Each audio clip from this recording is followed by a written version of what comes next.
Has someone ever tried to make you feel guilty for choosing yourself? At my brother's graduation party, the room was filled with the kind of laughter that carries just a little too much alcohol on its breath.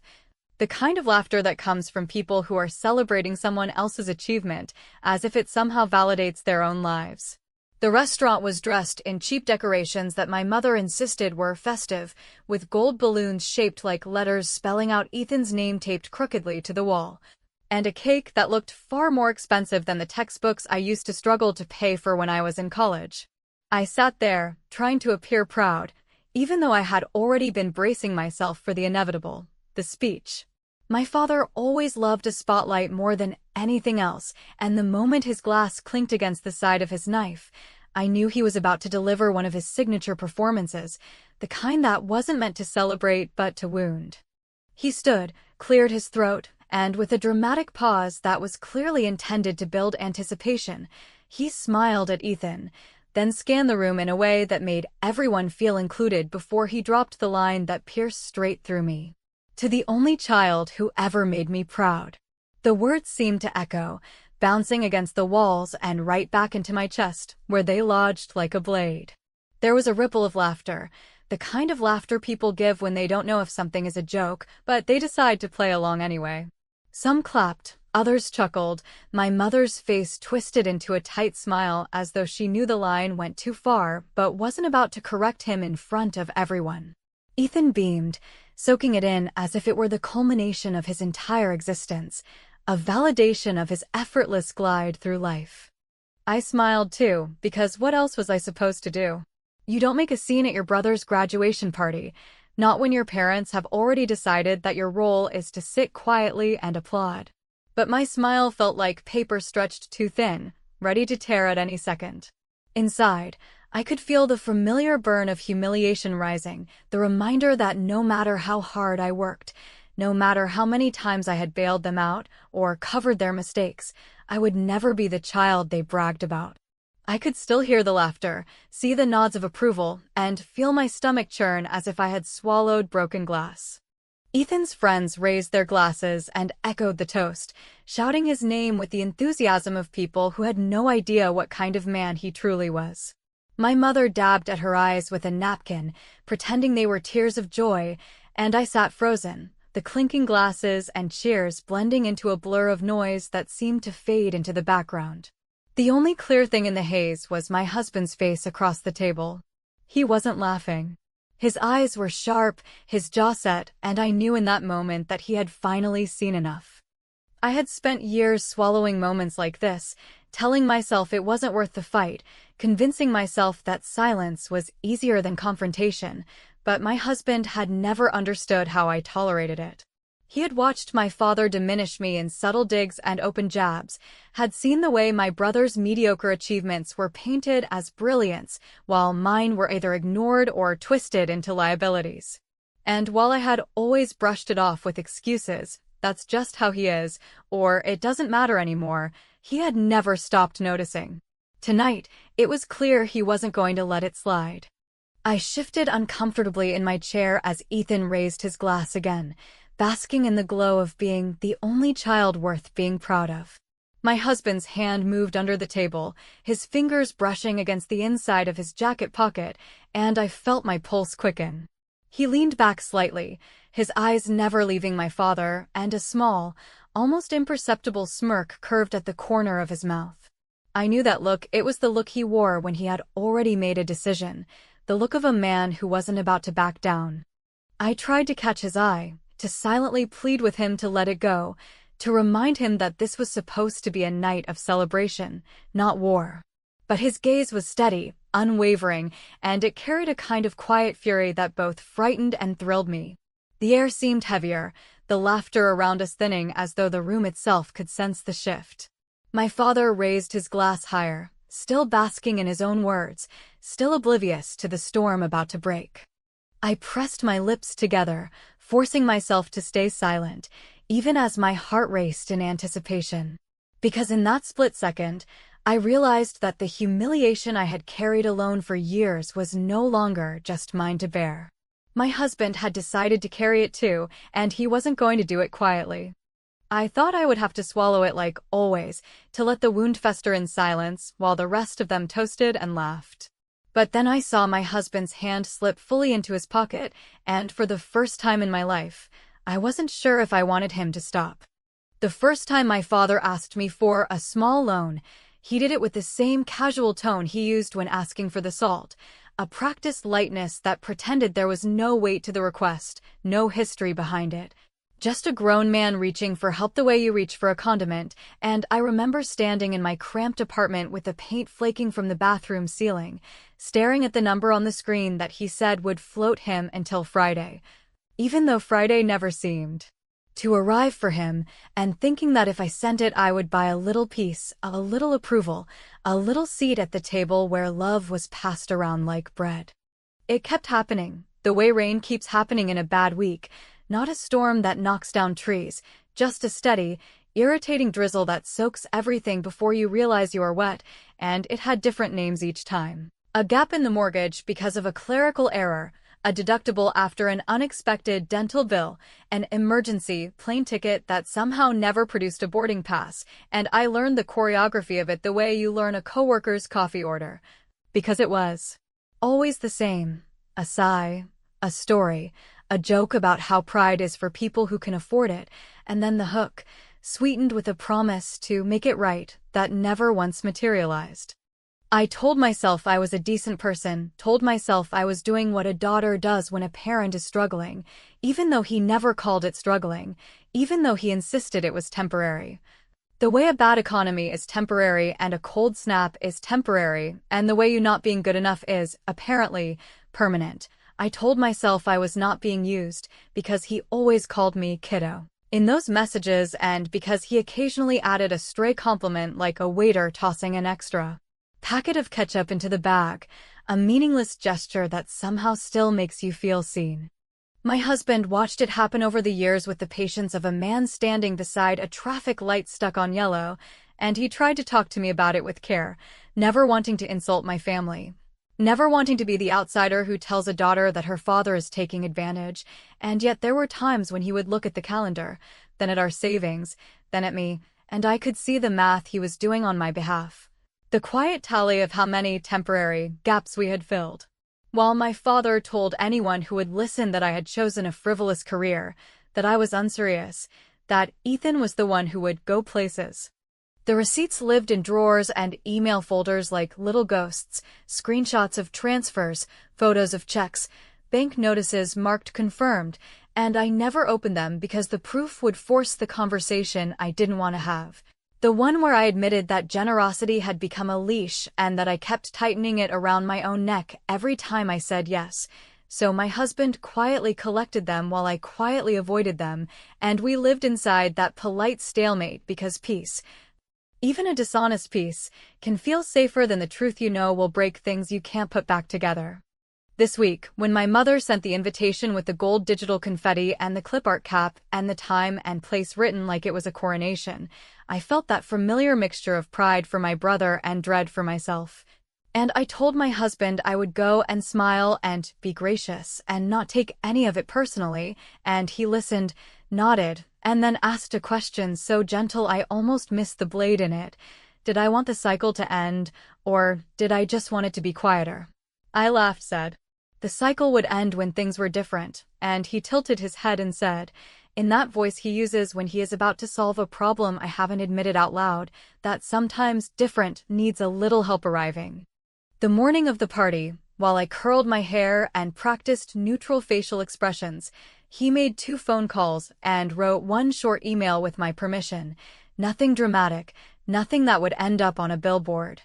Just enough to stop a monthly transfer I had agreed to long ago when the story was that my father's credit card had been compromised and he needed a cushion until the bank replaced it, a cushion that had somehow become a permanent piece of furniture. The representative was polite, the confirmation number was saved, and I felt something unclench that I hadn't even noticed was gripping me, a small private undoing that made space in my chest for air. At the restaurant that night, as the speeches dragged and the server kept refilling everyone's glasses a little too often, I watched my father laugh with his old work buddies about how kids these days don't know what a hard day is. And I kept my hands folded in my lap, so I wouldn't reach for my phone the way you reach for a blanket when someone opens a door in winter. And when the toast finally came, that cruel, glittering line about the only child, I felt something new inside me. Not anger exactly, not even sorrow, but a kind of sober clarity that whispered, this is not love, this is a script, and you have been reading your lines for years. When the bill arrived in its little leather folder and my father puffed himself up to announce that of course he would pay because what kind of father would I be, he presented his card with a flourish that invited witnesses, and the moment stretched like taffy.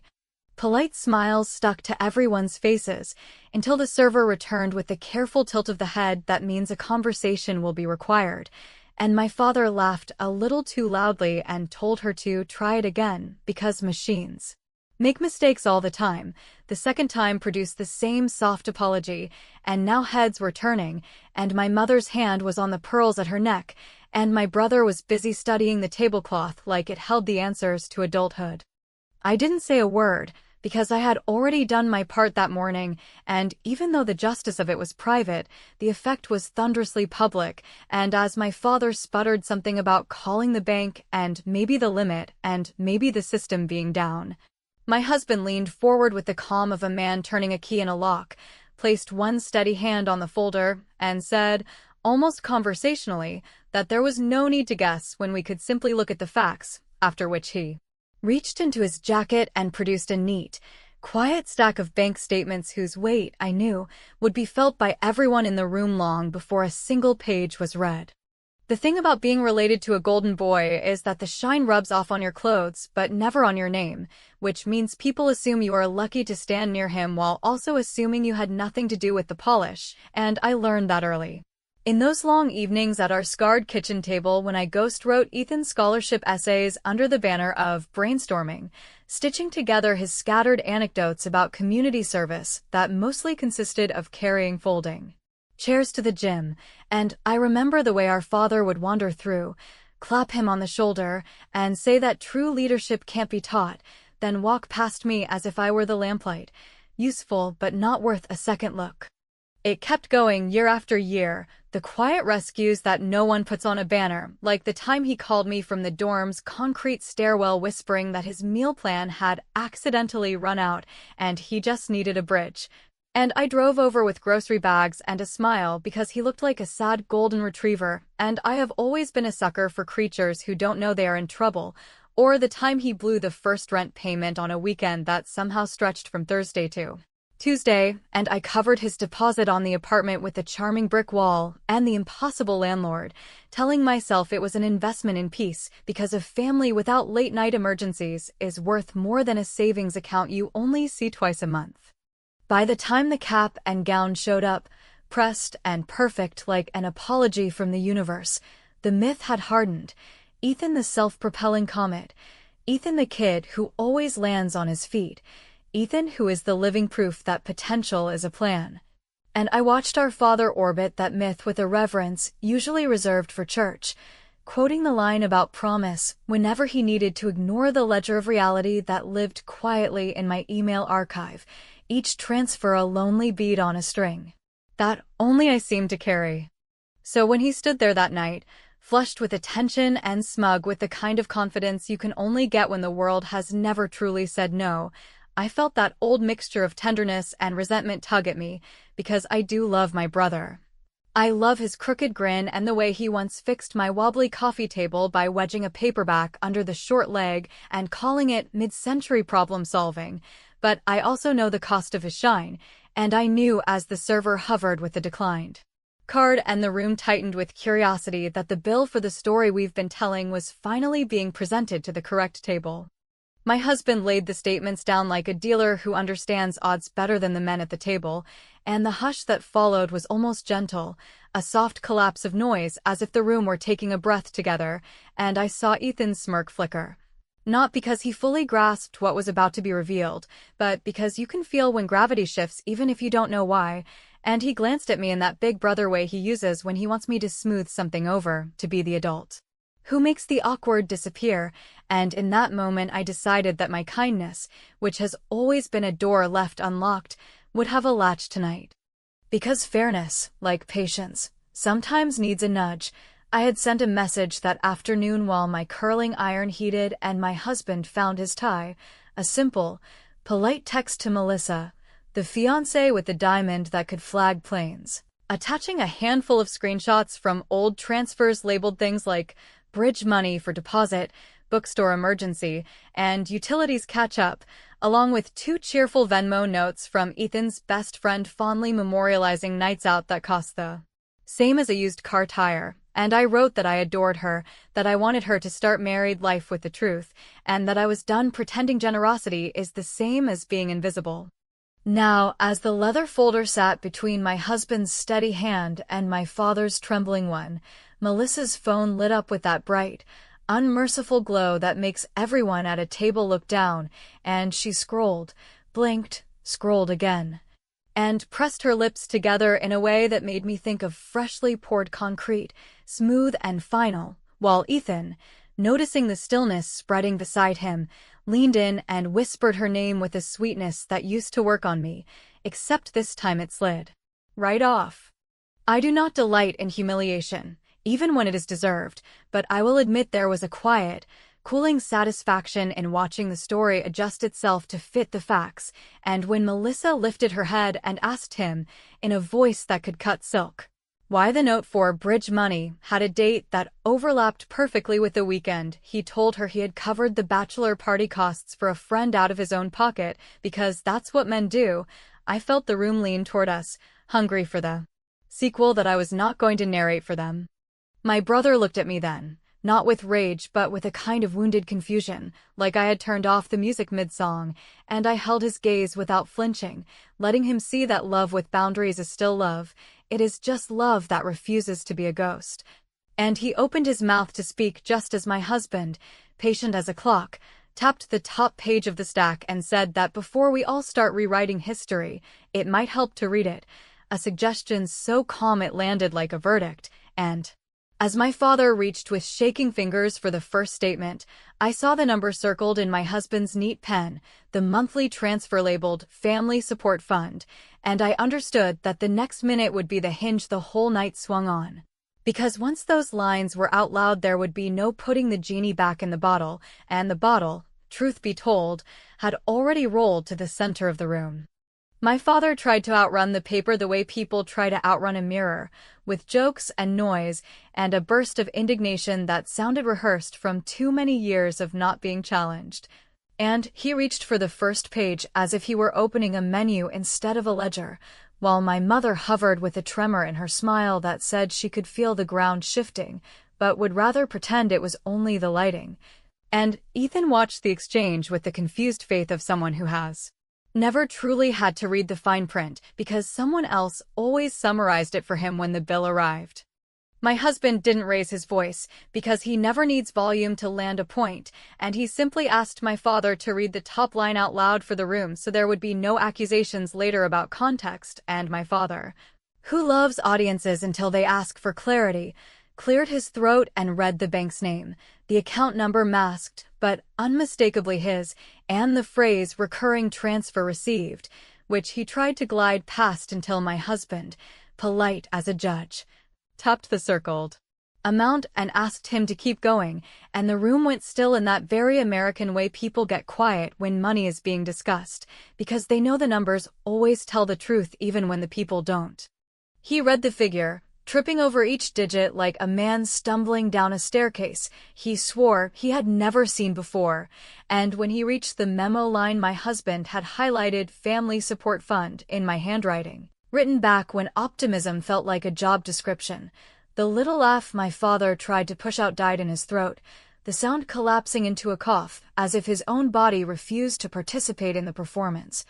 And I watched the faces around the table open like blinds. The old coworker with the booming laugh shrinking in his chair, my aunt calculating backward through years of holidays, Ethan's fiancé pausing mid-breath as the math connected 2 towns on the same map.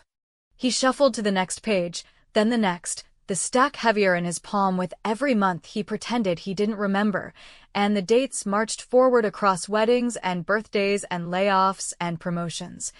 Unromantic little markers proving that while he toasted one child in public, he cashed the other child's private lifeline in a perfectly punctual rhythm that could have set a metronome. And when my mother finally reached to study the papers, whispering that this was not the time, my husband nodded and said he agreed, which is why it was long overdue, the kind of line that lands softly and still manages to cut. I wasn't angry in that moment, at least not in the way I used to be when I was younger and thought yelling could pry a confession out of pride. What I felt was a cold, clean certainty. The kind of certainty that makes you fix a frame on a wall that has hung crooked for so long you almost forgot what straight looked like, and with that certainty came a decision I had made hours earlier while pinning my hair. A small revenge designed not to humiliate but to reset the table, because if there is anything I have learned from a lifetime of doing the adult work no one claps for, it is that sometimes consequences need a chaperone. So I lifted my hand, met the server's careful eyes, and asked her to bring the handheld terminal to our side of the table, not because I wanted to spare my father embarrassment, that ship had sailed when he made his toast, but because I wanted to spare the staff the purgatory of waiting for a man to call his bank and perform outrage while their shift ran long, and when she arrived I slid my card in and asked her, loud enough for the neighboring table and for every relative who swore they stay out of family stuff, to split the check across the guests who had nothing to do with the fight, to comp nothing and to add a generous gratuity right now so the people actually working tonight would not become collateral damage in a very old war. And then, because I am petty in measured doses, I told her to charge the private room fee and the specialty cake to my card as well, with one stipulation: the receipt should carry the note, paid by the daughter, a tiny memo line that I knew would live in the manager's drawer, and if the story was ever told later without me, would still be there like a lighthouse, steady and hard to ignore. The relief on her face was almost a blessing, and the murmur that moved through the relatives felt like wind through a cornfield, not loud but unstoppable, a ripple of acknowledgement that the evening's grown-up had finally emerged, and my father, robbed of the final flourish he always loved, the magnanimous slide of his card to the center as proof of authority, tried to reclaim the stage with a complaint about me showing off, which would have been funnier if it weren't so familiar, and my husband answered before I could, reminding him gently that paying what you owe is not showing off. It is called settling, and if the truth felt theatrical, perhaps it was only because the lie had enjoyed a very long run. Ethan, who hates silence more than he hates accountability, started to protest that this was not fair to him because he had not known, because he had never asked, because he had plans and tonight was supposed to be about his future. And I looked at him with more tenderness than he deserved and told him that fairness without facts is just wishful thinking with good manners, and that my love for him did not entitle him to my erasure, and that if he wanted a future built on something solid, it could start with honesty right now, the kind you can read out loud without choking.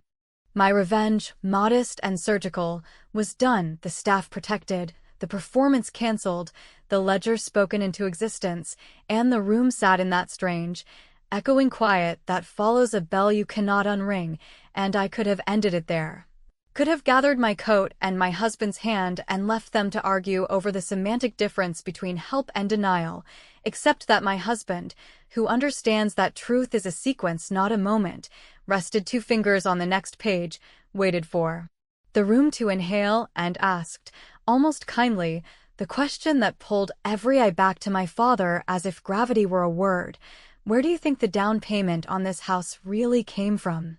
The moment the question left my husband's lips, the air inside that private room turned into something so dense it felt like we were all inhaling through wet cloth. Because everyone present understood instinctively that there are certain questions you do not ask unless you already know the answer. And the way he leaned back in his chair with his fingers resting lightly on the stack of papers told the whole table that this was not a bluff, but an invitation to finally see what had been hiding in plain sight. My father froze, the flush creeping from his neck to his cheeks like a tide he could not stop, and in the pause that followed I could hear the faint clinking of cutlery in the main dining room, ordinary strangers enjoying ordinary nights, while inside our room every single person was watching him squirm against the truth he had spent years building walls around. He tried first to laugh, That same practiced laugh he used when he told neighbors that his daughter's work was cute, but not serious, when he downplayed the checks I sent as if they were tokens of gratitude instead of lifelines he depended on. But this laugh cracked halfway through and turned into a cough, and then into a stammer, and suddenly he was reaching for his glass of water like a man desperate for a stage prop to save him from his own lines. My mother reached for his arm, whispering his name like a prayer, but the sound was thin, and her pearls rattled faintly as her hand shook, and the faces around us, aunts, uncles, cousins, coworkers, tilted forward in the collective instinct of people who know a secret is about to be spoken and want to be close enough to hear it clearly. Ethan, for once in his life, looked smaller than the suit he was wearing, his shoulders tightening as if the seams were pulling him inward, and his fiancée, pale now and far less dazzled by the glow of celebration, sat stiffly with her phone on the table as though the evidence already glowing there had rewired her view of him permanently. My father opened his mouth, closed it, then finally muttered something about how families help each other and how I was exaggerating, and that was when my husband, calm and deliberate, slid forward one last page from the pile. A mortgage document with the circled notation of a cashier's check, my signature stamped clearly across the bottom, the date aligning perfectly with the year my parents, miraculously, managed to buy their current house after insisting they had scraped together savings. Through sheer discipline. The silence that followed was not the polite hush of discomfort, it was the heavy, punishing silence of recognition, the kind that strips away every excuse and leaves only the raw facts, and I felt the burn of tears threatening, but held them back. Not out of strength, but out of exhaustion, because I was tired of performing pain for people who never noticed when I performed loyalty. My father sputtered, tried to insist that I had offered, that I had insisted on helping, that he had always planned to pay it back, but the words sounded like paper burning, all smoke and no structure. And my husband cut through them with a single sentence spoken so softly it felt like a verdict. Then why did you let her believe for years that she wasn't good enough while you lived in the house her money bought? That was the knife in the dark, the one no one saw coming, and it sliced through the room with a precision I will never forget, because it left nothing to hide behind. Not tradition, not pride, not parental authority. My mother's face crumpled, her mascara smudging as she whispered that this wasn't the time, that Ethan's night was being ruined, and I finally spoke for myself, my voice steady even as my hands trembled under the table. I told her that nights can be ruined when lies are revealed, but lives are ruined when lies are allowed to calcify into history, and that I was done living in a version of this family where my silence was the only thing keeping the story intact. No one raised a glass after that. No one toasted. The server returned quietly with the receipt bearing my note, paid by the daughter, and laid it gently on the table like a coda, and I saw my father's eyes flick to the words and then away, unable to face the truth engraved in ink. My husband stood, slipped the folder under his arm, and reached for my hand, and I followed him out, each step feeling both heavier and lighter, as though the weight of all those years was finally lifting even as the consequences pressed down with their full force. Behind us, the chatter rose again, muted and frantic, the family rushing to fill the vacuum we had left, but none of it mattered anymore. Out in the cool night air, I breathed deeply for the first time in what felt like years, the city lights flickering like distant witnesses, and I thought about the strange way truth doesn't end things so much as it detonates them, leaving behind fragments that people can either rebuild from or bury under new lies. I don't know what they chose after we left, whether my brother's fiancé walked out, whether my mother tried to smooth it over, whether my father spun a new story to save face, and maybe I don't need to know, because the silence that followed us out the door was enough. It wasn't the silence of peace, but the silence of something irrevocable, the kind that hangs in the air after a final bell tolls, when everyone realizes that nothing will ever be the same again.